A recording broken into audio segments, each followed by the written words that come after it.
Hello, Taurus, Sun, Moon Rising, and Venus Signs. Kamusta kayo? Sana po'y nasa mabuti kayong kalagayan. Welcome back po sa Star Tarot. At kung bago kayo rito, welcome din po kayo. Please subscribe, like, share my videos, and leave me a comment kung nakaresonate po kayo.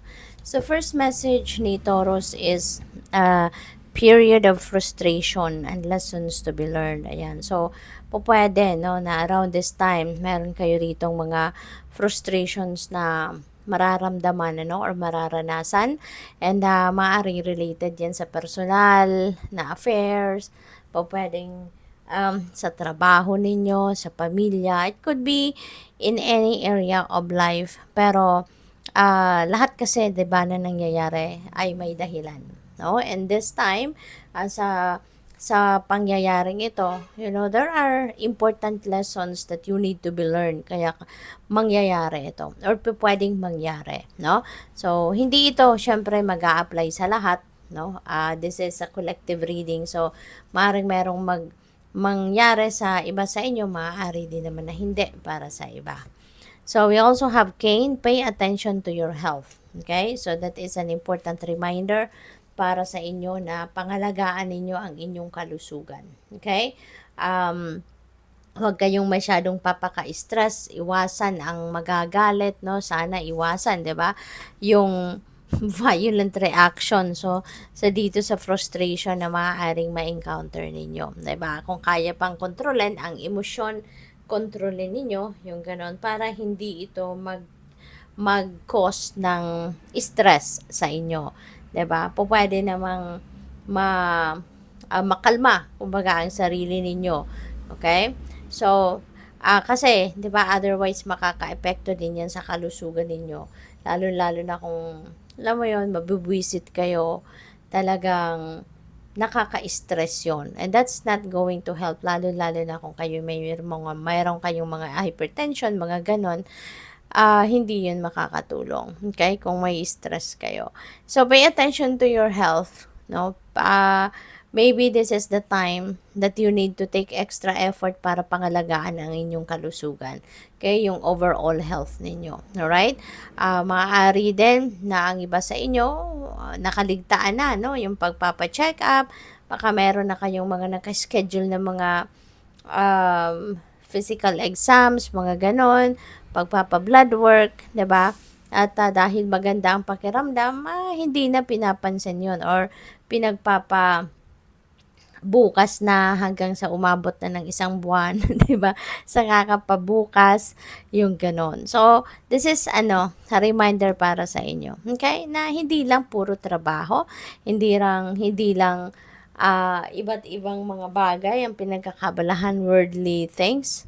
Kapatid din yung kalusugan, dapat yun ang inaalagaan din natin. Okay? So, napakahalaga na dapat yung kalusugan natin, yung well-being natin, yun ang dapat na nasa number 1 sa priority list natin. Alright? Para lagi lang kayong nasa on top of your health. Lagi lang kayong in good shape, in healthy. Okay?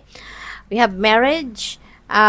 So, ang iba siguro sa inyo dito, baka kayo ay mag-aasawa na magpapakasal na. No? Pwedeng ang iba sa inyo, baka kailangan din, na alagaan din, no? Kung kayo'y kasal na, no? May person na kayo. Maaaring paalala din yan sa inyo na alagaan mo din ang inyong married life. Hindi lang yung physical body ang inaalagaan natin, hindi lang yung mental health natin, but also yung married life natin. Alright? So, what else? We have elephant, a long journey, either physical or mental, will leave you wiser at the end. So, may travel, no? So, pwedeng yung travel na to is physical travel, no? So, baka ang iba sa inyo, babiyahe rito, no? Since this is a long journey, so this could be an international travel na pwedeng pupuntahan or pupuntahan ng iba sa inyo. But since this could also be mental, baka ang iba sa inyo is also setting new intentions para sa sarili ninyo or maybe ang iba sa inyo nag-iisip, nagdidiskarte for siguro long-term goals, long-term plans, or baka malalim, no? Yung iniisip ng iba sa inyo. Baka merong problemang kailangan solusyonan. So, pwedeng ganun din ang ganap, no? So, tingnan natin kung ano pa ang mga mensahe para sa iyo. And by the way, maraming salamat po na for subscribing to my channel. And if you haven't subscribed yet, subscribe na po kayo. Okay? Thank you. So, tingnan natin kung ano pa ang mga messages para sa iyo. At sa mga hindi nag-skip ng ads, maraming salamat po. Okay? For your time and support. Right direction. Wow. So, you know what? This could be the answer para sa iyo. Baka ang iba sa inyo, Taurus, is asking for guidance, asking for clear direction of where you're heading or confirmation. No, pwedeng ganun. Kasi baka kayo nagdadasal, tama ba, Lord, yung iniisip ko, am I thinking the right thing, 'di ba?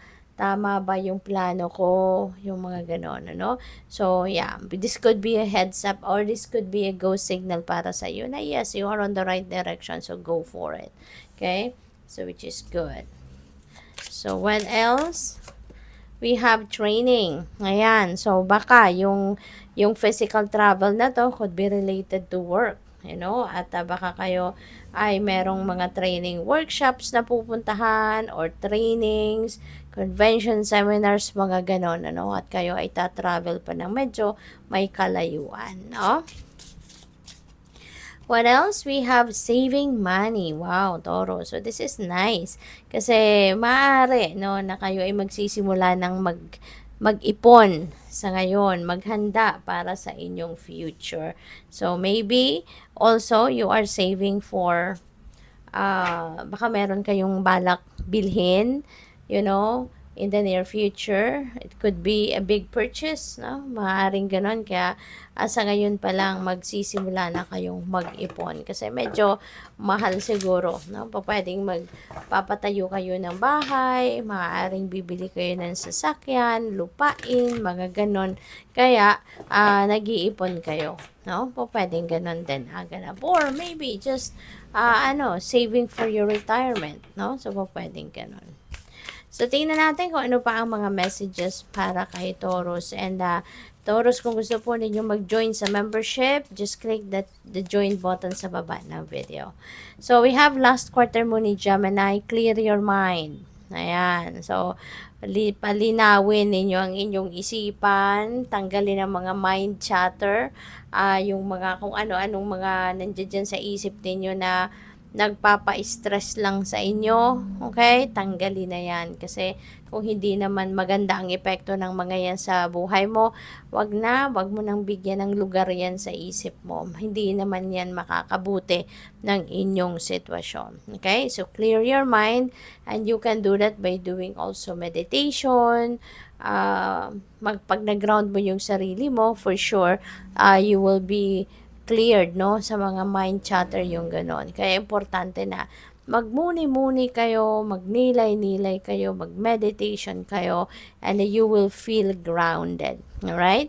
At kailangan siguro din na i-dissect din ninyo yung laman ng isip ninyo, diba? Para ma-figure out ninyo kung ano yung mga bagay na hindi naman nakailangan nandiyan pa sa isip mo, iniisip mo pa, hindi ba? So, pwede mo nang tanggalin. So, we have, be proud of yourself. Okay? Kailangan din ito na maging proud ka sa sarili mo. Lalo-lalo na meron ka sigurong mga accomplishments sa ngayon, meron kang mga tagumpay, successes. No? You need to be proud of yourself kasi pinaghirapan mo yan. Nakamit mo yan dahil sa sipag at tiyaga mo with the help of the divine. Diba? Kaya, maging proud ka sa ginawa mo, you know? Para mas ma-inspire ka pa lalo, na lalo kang magsipag, lalo mong galingan ang mga susunod mo pang gagawin. So, we have full moon in Cancer. Let your fears dissolve. Okay? I-dissolve mo na yan. Tanggalin mo na yan. Tunawin mo na yan, mga takot ninyo. Otherwise, wala kayong mapupuntahan. For those of you na laging takot, no? Laging takot mag-take action, laging takot kasi kung ano pa, po pwedeng nagdududa pa kayo sa kakayanan ninyo, nagdududa kayo sa plano mo, sa ideas mo, yung mga ganun, kaya may takot kang mag-take action. So, sana tanggalin nyo na yon, no? Yung takot na yan. Kasi kapag patuloy ninyo na mararamdaman na lagi kayong takot, you're not going anywhere. Wala kayong mararating yan. 'Di ba? Kaya kailangan na tanggalin mo na 'yan, palitan mo 'yan ng determination, palitan mo ng optimism, enthusiasm, no? At kung ano-ano pang positive things or positive traits at sigurado, no, na doon magtatagumpay ka. Kasi kung lagi kang matatakot, wala kang magagawa. Kasi iniisip mo pa lang, ayaw mo nang gawin, no, aatras ka na, mag-hold back ka na. So, what else? We have, believe in your good luck. See? Believe in your good luck. Kasi, unang-una, lahat tayo equipped. No, we are all equipped with talents, skills, and gifts. We have all it takes to be successful sa buhay. We have all it takes to carry out our dreams, our goals, 'di ba? Our heart's desires. Lahat tayo, kung pipiliin lang natin na kung pipiliin lang natin na i-embrace ang sarili nating swerte, magiging maswerte talaga tayo. Kasi magiging positibo tayo kung positibo tayo mag-isip, no? So maraming swerte ang dadating sa atin. At tayo mismo, tayo mismo magiging maswerte.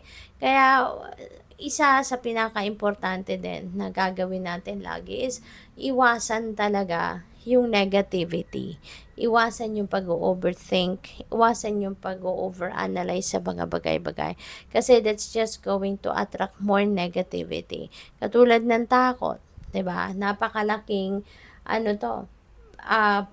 pagtakot tayo, 'di ba? Pag iniisip natin na takot tayo, napakalaking pagsasabotahin natin yan sa sarili natin. Kaya kung pipiliin natin na maging positibo tayo, magiging optimistic tayo, magiging maswerte talaga tayo. Kasi we are going to attract more good things sa buhay natin. And good luck. 'Di ba? So, pasensya na nag-brown out. So, yun. So, that's all I have for you for today. Thank you for watching. Love and light. Namaste.